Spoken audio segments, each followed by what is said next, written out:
Welcome back दोस्तों, मैं हूं आर.के. सिंह और आप देख रहे हैं एक्सीलेंट नॉलेज। जाति आधारित जनगणना का नंबरीकरण समाप्त हो चुका है। अब हम लोग वास्तविक गणना में अब हम लोगों को वास्तविक गणना के लिए तैयार होना पड़ेगा। तो वास्तविक गणना में क्या क्या कार्य हैं, आइए देखते हैं। वास्तविक गणना परगणक तथा सहायक के द्वारा प्रत्येक परिवार में जाकर परिवार की मुखिया से प्रपत्र में अंकित प्रश्नों के उत्तर लिए जाएंगे। आपको एक प्रपत्र दिया जाएगा। इस प्रपत्र में कॉलम होंगे, लगभग 26 कॉलम होंगे। 26 कॉलम में मुखिया से आपको सवाल पूछना है और मुखिया जो उसका उत्तर देंगे वो उत्तर इस प्रपत्र में आपको भरना है।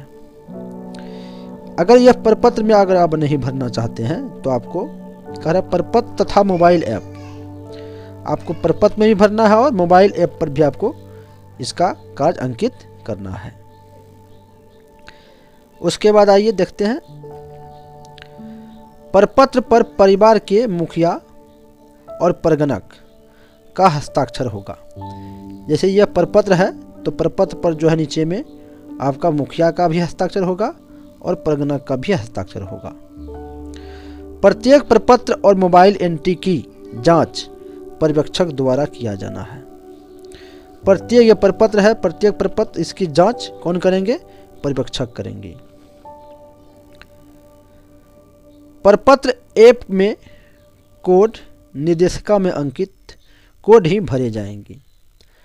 आपके प्रपत्र की जो निर्देशिका दिया जाएगा उसमें कोड होगा। वह कोड या जाति का क्या कोड होगा? कोई मैट्रिक पास है तो उसका क्या कोड होगा? किसी के पास बाइक है, मोटरसाइकिल है तो उसका क्या कोड होगा? ये सारा कोड उस निर्देशिका में अंकित होगा। उसी कोड के आधार पर आपको इस प्रपत्र में कोड भरना है।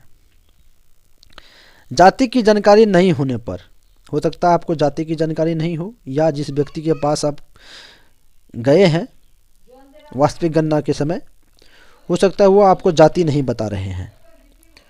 तो घबराने की कोई ज़रूरत नहीं है। या उस कॉलम को कैसे भरा जाएगा? आपको अगल बगल के व्यक्तियों से, लोगों से पूछकर उसकी संपुष्टि की जाएगी ये किस जाति के लोग हैं। अगल बगल से आपको पता चल ही जाएगा। बिहार के सभी लोगों की गणना की जाएगी। ये तो हमेशा ध्यान में रखना है। हम तो ऐसा नंबरीकरण कर चुके हैं, सभी का नंबरीकरण हो चुका है मकानों का।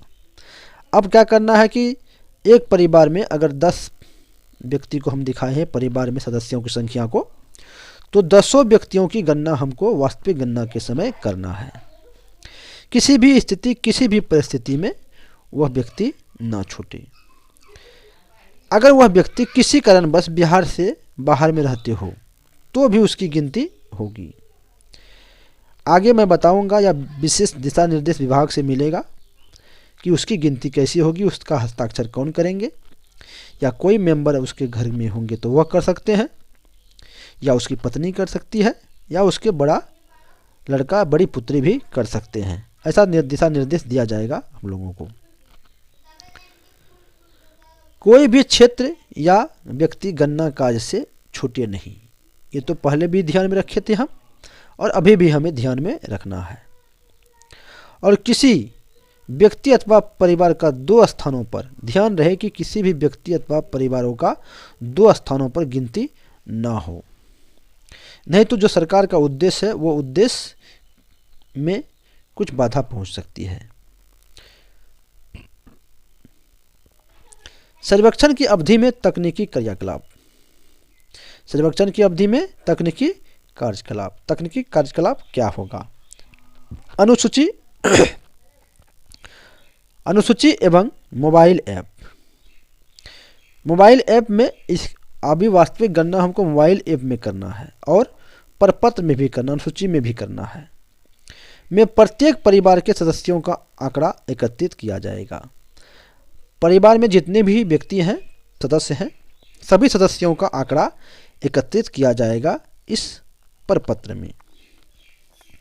मोबाइल ऐप से आंकड़ा का राज्य के सर्वर पर एकत्रित होगा, फिर उसका मोबाइल ऐप के द्वारा उस आंकड़ा को राज्य के सर्वर पर एकत्रित किया जाएगा, जिसे पोर्टल के माध्यम से देखा जा सकता है। मोबाइल ऐप, पोर्टल तथा सर्वर इत्यादि पर भी कार्य प्रारंभ कर दिया गया है। मोबाइल ऐप पर कार्य किया गया है, संभवतः फरवरी में ही मोबाइल ऐप बनकर तैयार किया जाएगा, उसकी लॉन्चिंग होगी और उस पर ट्रायल भी चलेगा। एकत्रित किए गए आंकड़ों का संकलन एवं प्रस्तुतिकरण। जाति आधारित गणना के आंकड़े बहुत बृहद और बहुआयामी होंगे, जिसके लिए आंकड़ों का विश्लेषण विभिन्न आयामों में किया जाएगा। इसके अधीन निम्नलिखित कार्य किए जाएंगे। तो आइए देखते हैं वो कौन कौन से कार्य हैं। आंकड़ों का संकलन, आंकड़ा जो हम संकलन करेंगे वह, एवं परिणामों का औपबंधिक सत्यापन। औपबंधिक सत्यापन हमको करना है, किसके आधार पर, किस लेवल पर करना है, तो प्रखंड लेवल पर करना है, उसके बाद अनुमंडल लेवल पर किया जाएगा, फिर जिला लेवल पर किया जाएगा। दूसरा कार्य है राज्य स्तर पर आंकड़ों का संकलन, फिर राज्य स्तर पर आंकड़ों का संकलन होगा और उसका परिणाम का भी औपबंधिक अवलोकन होगा। जिस प्रकार यहाँ पर हुआ उसी प्रकार राज्य स्तर पर भी होगा। उसके बाद है अंतिम प्रतिवेदन तैयार करना एवं उसका प्रस्तुतिकरण, यानी उसको फिर क्या करना है, अंतिम प्रतिवेदन तैयार करना है, उसके बाद उसका प्रस्तुत करना है उसको। और आगे है सरकार के स्तर पर इसकी स्वीकृति, फिर सरकार इसकी स्वीकृति देगी। स्वीकृति के उपरांत विभिन्न माध्यमों से एकत्र किए गए आंकड़ों का तालिकावार मुद्रण होगा और उसका प्रसारण होगा। फिर हमें पता चलेगा कि बिहार में कुल जनसंख्या कितनी थी, कितनी है, कितनी हो गई और किन किन जातियों की संख्या कितनी है। धन्यवाद, मिलते हैं अगले वीडियो में। जय हिंद, जय भारत।